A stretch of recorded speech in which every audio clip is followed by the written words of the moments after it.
name's Elizabeth Deering. I'm the literary manager here. I'm going to be the symposium today. And just so you all know, before we get going, the one difference for this week for symposium guests on a regular basis is that there will not be a question and answer session at the end of the symposium today. So we'll just have a little conversation with Dael, and then that will be the end of the symposium. And you can, of course, take a look at the gallery again afterwards. So without further ado, here's Dael Orlandersmith.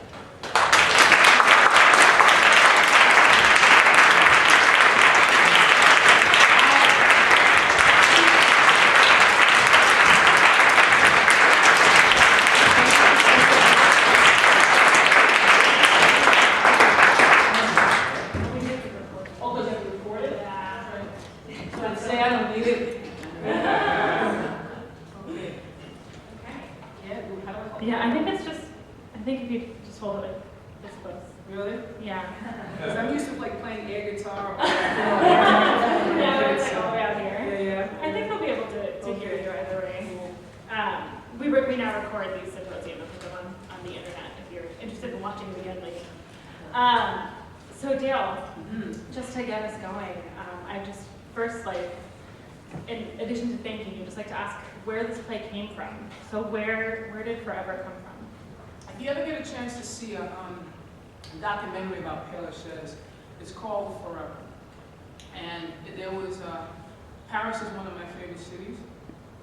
And when I'm in Paris, I go to visit Richard Wright's grave, and actually there's another one, is Montmartre, where, I can't believe this, Josephine Baker's buried there. And so, Forever is about not just the famous people that are buried there, but people in general who are buried there. Again, what I want to do is look at how the way we do connect with the dead. You know, and also via art, because art, you know, this sounds pretentious, and please, that's not my thing. It does live on, so, and it does give hope, and it does give possibility, as Emily Dickinson says. So, when I'm in Paris, I go to visit there, and this documentary, I turned on to this documentary, right? And there was a woman, and then you have people who are not famous that go there. You have people who are buried there because they have loved ones that are buried there, right? And there was a woman named Michelle, who was visiting her husband, Terry, and she was 20 years older than he was. And she was from Guadeloupe, and he was a white French guy. And she says the first time she married was just for the sex and, you know, to have the kids, right? She says the second time when she married, when she laid eyes on him, they were only together for 4 years. And what had happened was, they married that April. They were together, the 3 years, and that 4th year they married, right? Yeah. They were together that April. He goes to Guadeloupe, he gets bitten by a mosquito, and he dies that September.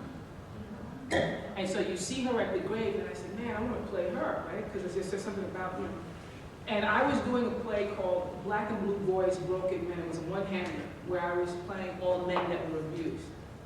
And I was at Berkeley Rep, right? And Neil Keller, who works at Center Theater Group, which is part of the Marte Forum in LA, Came down, because it's down. It's like,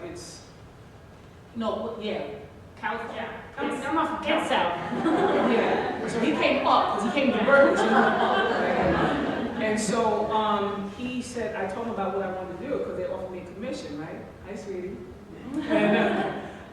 And he said, well, opposed to you writing the Michelle story, talk about who turned you on to art. And I said, at first I said to myself, right, cocky.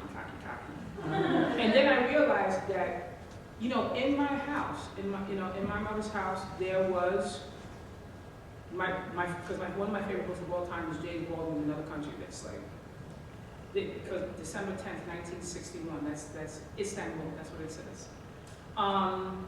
And Dickens is in the house, and all of this stuff, and Ravel's Bolero, as well as James Brown, and all of this. And I said, I'll be damned, she was my mother. So he says, write that. So that's the way it came about. So can you talked a little bit about your relationship to the Père Lachaise and Paris and Montmartre. Could you talk a little bit more? And at the beginning of the play, you mentioned one of my favorite phrases that you mentioned is that where you say, the people who beyond our parents helped us give birth to ourselves. Right. So could you talk a little bit about those people and Paris and where that came from? I'm always, I'm interested in the people who are the outsiders.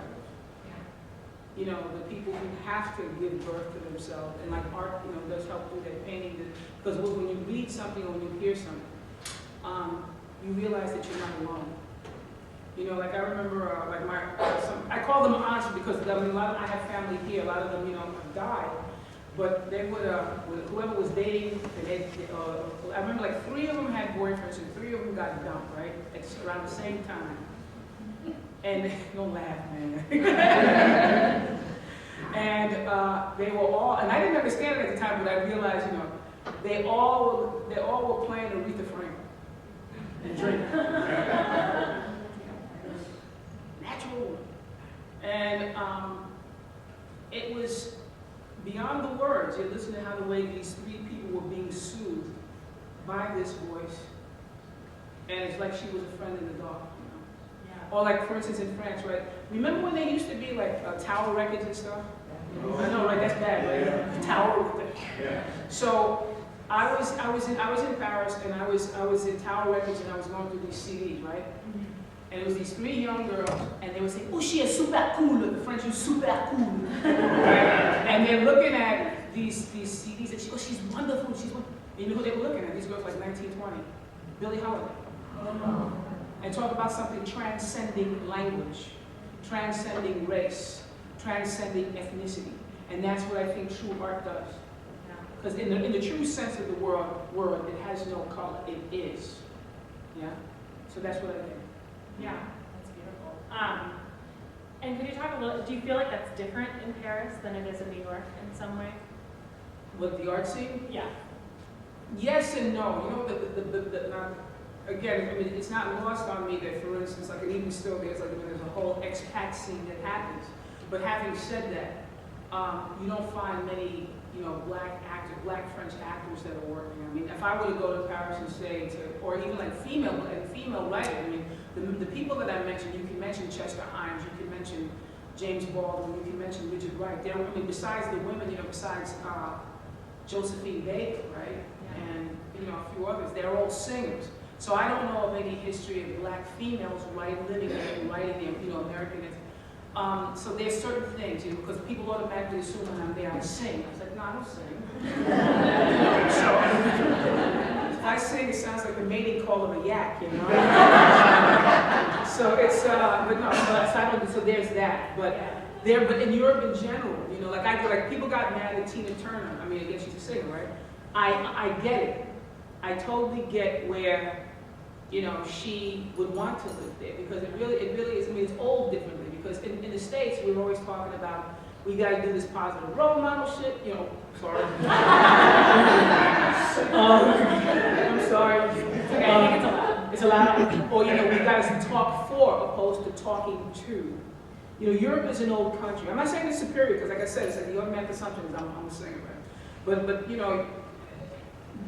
We're talking on a place that's older aesthetically, and they get it. You know, you know, like I know there's certain people who walk out here, and it's like, you know, obviously there are people who are not going to like the work. It's just the way it rolls, right? But there are other people like who will say, well, it was too graphic. It's just going to stay on. Open-mindedness. Yeah. There's a certain kind of, because it's older aesthetically. That's why, you know. Yeah. So. But I think Europe is, I mean, I'm trying to do it so I can live between here and there. Jane Paul ghetto over here, but it costs a lot of money to live there, right? Yeah, absolutely. Yeah. When you talk about how you're not a singer, but your relationship to music and to rock and roll is so present in your writing and right. in your performance, and can you talk about how the theater and rock and roll blends together in your work? Within the course of the day, I might be, like today, I started off listening to Nina Simone.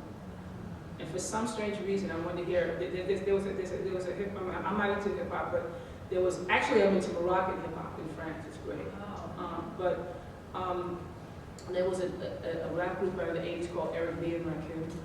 I listened to them, and then I started listening to Iggy, and then I started listening to the Dresden Dolls. So it's just it's eclectic, right? I'm a frustrated rock and roll singer.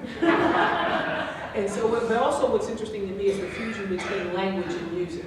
Because when I have slashes in the work, right? If you ever buy a book of mine or a play, hint, you will see slashes, and it's almost like it's indicative, say, like of a guitar riff.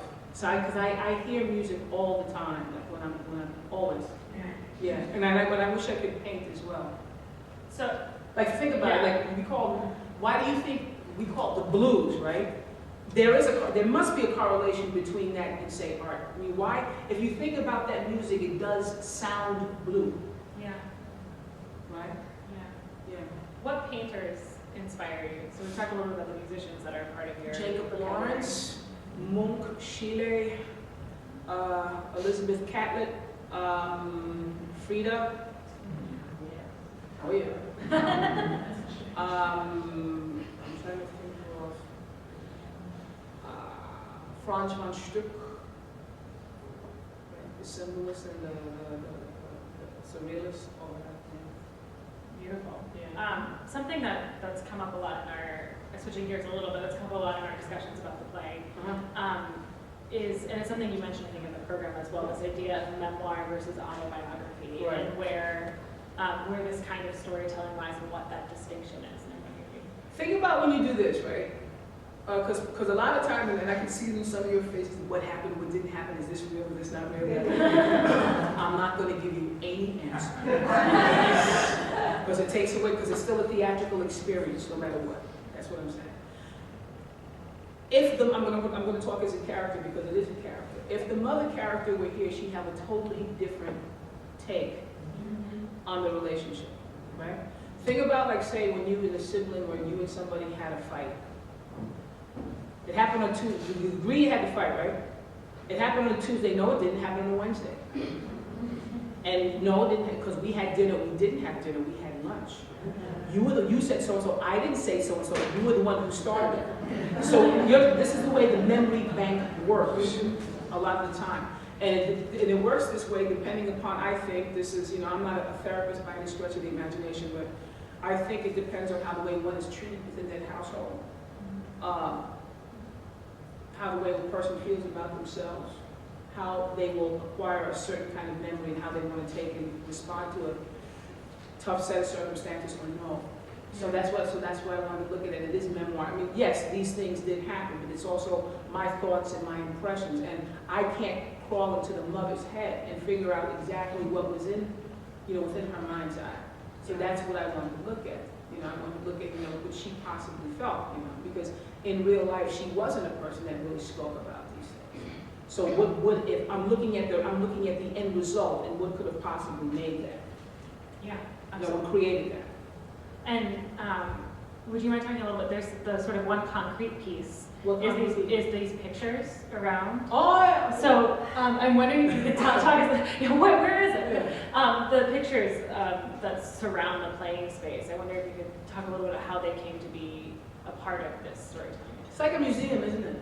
Yeah. Right. So this is what we wanted to do, like show these. Actually, the majority of them are dead. Started to say something so cruel. When we say it? My mother's boyfriend, he's up there. I heard that he died. I didn't like him. I didn't like him.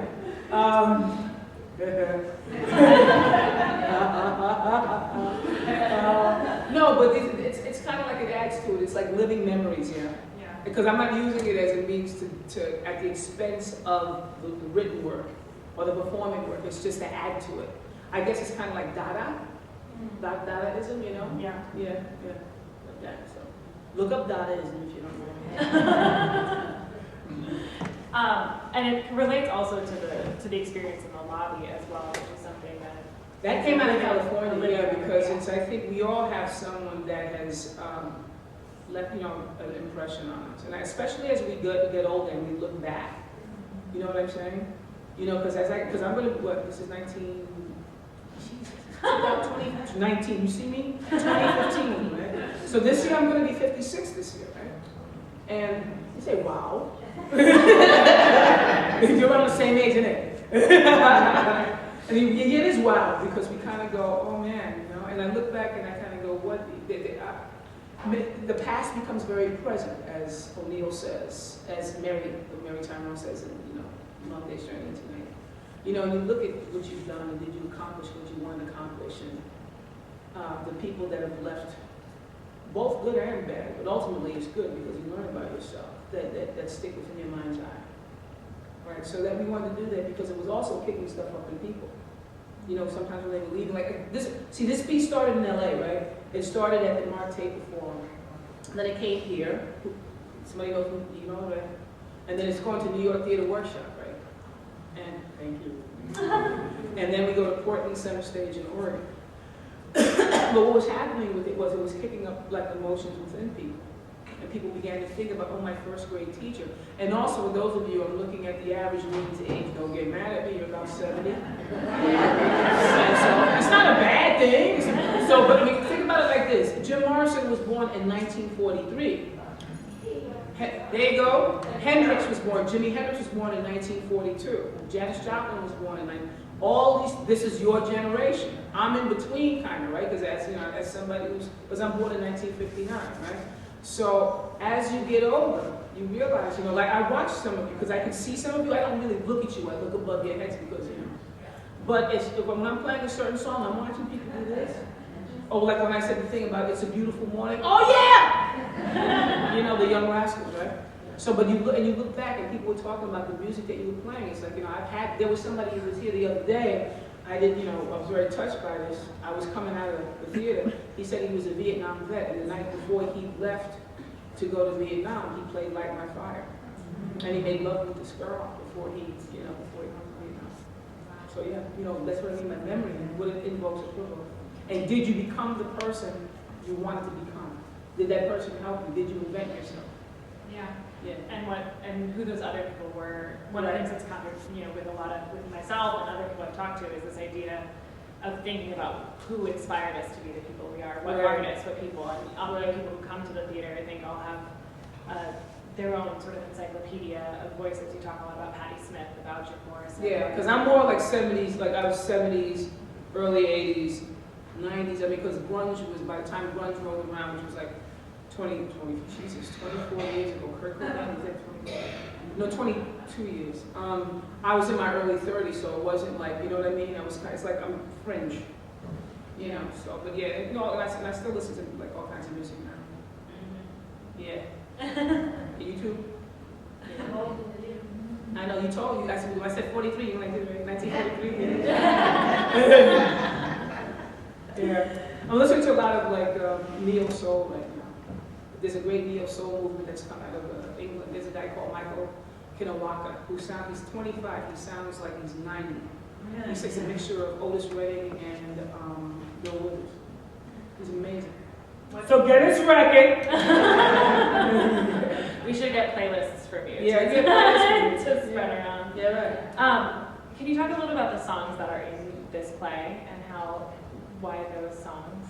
Well, Light My Fire, again, obviously, that's, you know, 1967 is the summer of love. That was, I guess that was, quote unquote, the last summer of any kind of innocence, as it were, and discovery. And, you know, there was the zeitgeist within the 60s, right? I mean, because a lot of people will tell you by 68, pretty much it was shot to hell, right? I mean, it's like 66, early 67, maybe 65. Because, again, if we look at right after that 1968, April 4, 1968, that was Martin Luther King's assassination. Then 2 months later was Kennedy, right? I mean, so after that, the summer of love, that summer of discovery, because, you know, that was the year when people who were around that year, those years, have told me, they said, you know, I don't know how to describe that to you.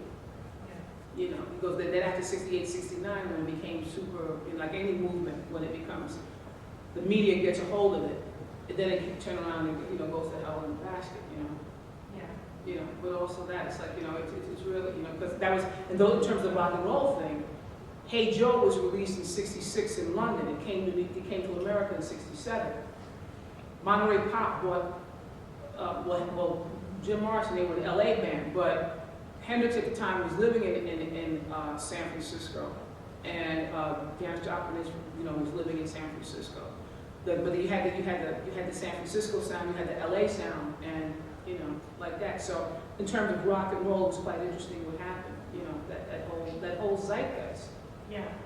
Right at that time, and then and Patti Smith's Horses came. 75. Yeah, and that was right when you were a teenager. Okay, so that came out April, I know my stuff, April 1975, and I turned 16 later that October when that came out. And that was pivotal because that was the first time we ever had a female, there might be some, I'm sure there are, I just don't know who they are, like female symbolist poet that went beyond gender. You know. So that was incredible because most songs, with the exception, say of, I don't know if we're gonna look at rock and roll as a medium within itself. So with the exception, say of Grace Slick, right? And now some rockers now that are doing this. Very few women always sing about "He Broke My Heart." She was the first person that didn't do that. Or like if you listen to Somebody Love or say like White Rabbit, anybody could sing that. It could be male or female, but a lot of times it's just, it's heartbroken, that heartbroken genre that women do. It's like, and there's nothing wrong with that, but she did something that was phenomenal. That was she didn't do that. It's just like I was right now. There's somebody emailed me, right? This connects, trust me. Emailed me because Sly Stone, right? Is homeless. Yeah. Well, you mess with crack, that's going to happen to you, right? Yeah. And so what happened was somebody was asking me about, somehow we were talking about Cynthia Robinson. Cynthia Robinson was the trumpet player in Sly and Family Stone. And I want to take you higher. That long riff, that's her. That's a woman doing that. And I was like, man, because also she went beyond gender by doing stuff that she did. Or certain jazz people like Mary Lou Williams, the pianist. Jazz pianist, brilliant. And also, what was the name of the woman that was married to, oh, hell. Good God. She was married to, what's the name of the brain damage, politician, Adam Clayton Powell. What was Adam Clayton Powell? Thank you, Hazel Scott. Another one. You had no choice. When she got on the keys, everybody's like, oh, we back up. Yeah. Yeah. No, so musically, I'm all over the place. So you know what I'm saying? What else, darling? Well, with Patti Smith, just going back to The her rock and roll, and also her poetry, that she not only transcended gender, but this idea of marrying music and words. Exactly, but also Morrison already did that. Yeah. Because Morrison, if you listen to Jim Morrison, you're listening to Rimbaud, you're also watching Brecht. Because the Whiskey Bar, right? Alabama song, that's a Brecht song.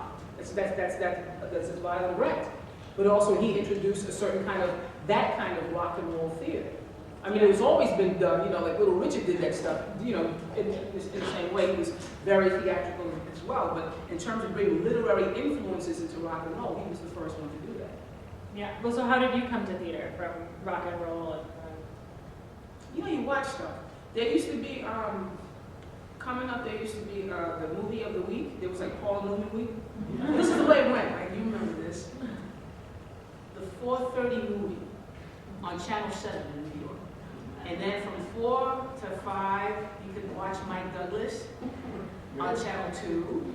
And then Dark Shadows came on from 4 to 4:30 on Channel 7. So after that, on Channel 7 was the 4:30 movie, and sometimes they'd have it. And the first time I saw there was Katharine Hepburn week, and they showed Long Day's Journey into Night. They did part 1, part 2. They would do that with movies that were very long. So I remember watching Katharine Hepburn week, and I saw this. I must have been about 9. Oh, and wow. I went, damn, this is amazing. So yeah. Yeah, I can't imagine seeing Eugene O'Neill at 9. No, but it resonated though, Yeah. It resonated, so it was interesting. No, I would watch all of that Sydney Poitier week, and then they'd have England week, and they showed stuff like it's funny because we've gotten pretty conservative, right? Mm-hmm. Yeah, right. Because back in the day, like I remember seeing with the kitchen sink dramas, right? That people call them. We would watch there's all these Tony Richardson movies like Saturday night, Sunday morning, and the thing when I was a kid that we watched, we talked about it in school was A Taste of Honey. Which was Rita Tushingham was the actress that did that. And it was about this 16-year-old girl who gets pregnant by this biracial sailor, and he just takes off, and she's living with this abusive mother and stuff. And we would be in school talking about this stuff. The way people now, for those of you who are like coming up now, the kind of like drug education and stuff that you're getting now, we got back then because in the 60s and the early 70s, it was rough in Harlem and the South Bronx, right? But also aesthetically, like a film, say like, if you haven't seen this, see Panic in Needle Park, for instance. That's an early Pacino film about heroin. That film would not get made now. It's amazing how we've gone back. You know what I'm saying? That film wouldn't get made now. Or like I remember seeing stuff like, oh gosh, like, well, there was, just popped into my head, Linda Blair, Born Innocent. And within that film, it was a TV movie. And within that film, she gets raped by other girls with a plunger. And they said, you know, parental discretion advised. And again, as kids, we saw it, we talked about it, and we knew that this went on. It wasn't, all these films were made in the 70s. So like when you're asking me about like what I saw, I had the opportunity, even on television, to see certain things, like Hal Holbrook and Martin Sheen doing a film called That Certain Summer, where they played a gay couple. Yeah. And Hope Lyon was married, I forgot who she was married to, one of them, and it was great. You won't see that now. Or if you do see it, you'll see it on like, you know, I don't know, MTV or whatever, you know, because I don't watch it on TV, so I don't know. And it would have warnings upon warnings. Yeah, you know, all of this, you know, it's really got, I mean, it was such, that's what I mean when I say we went back 30 years, because a lot of the stuff that was available to me that I could see on TV.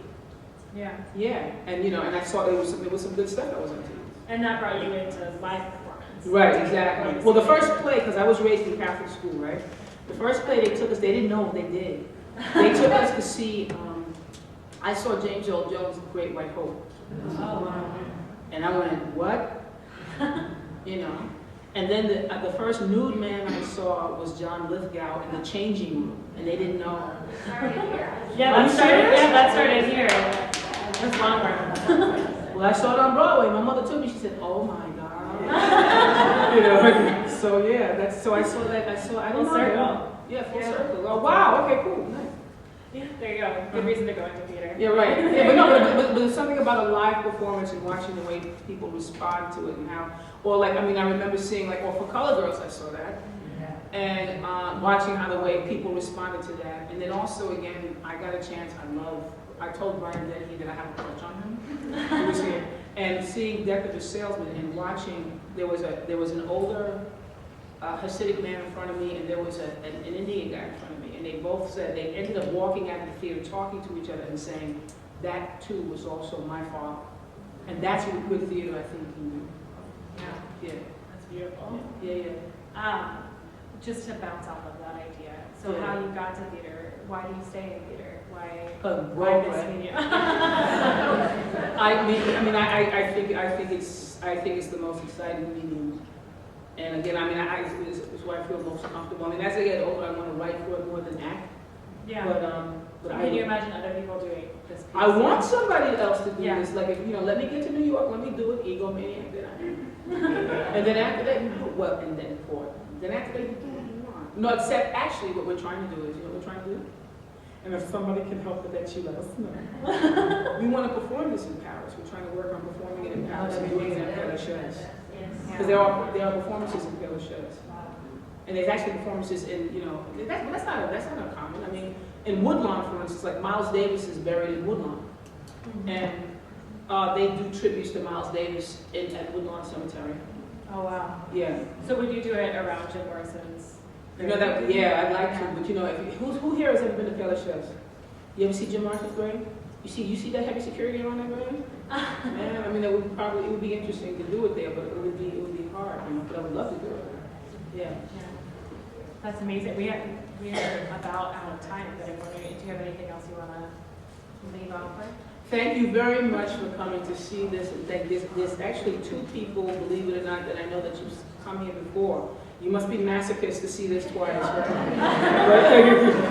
But thank you so much for coming. And again, I'd like to thank the Long War for doing this. And again, have a great afternoon. And thank you.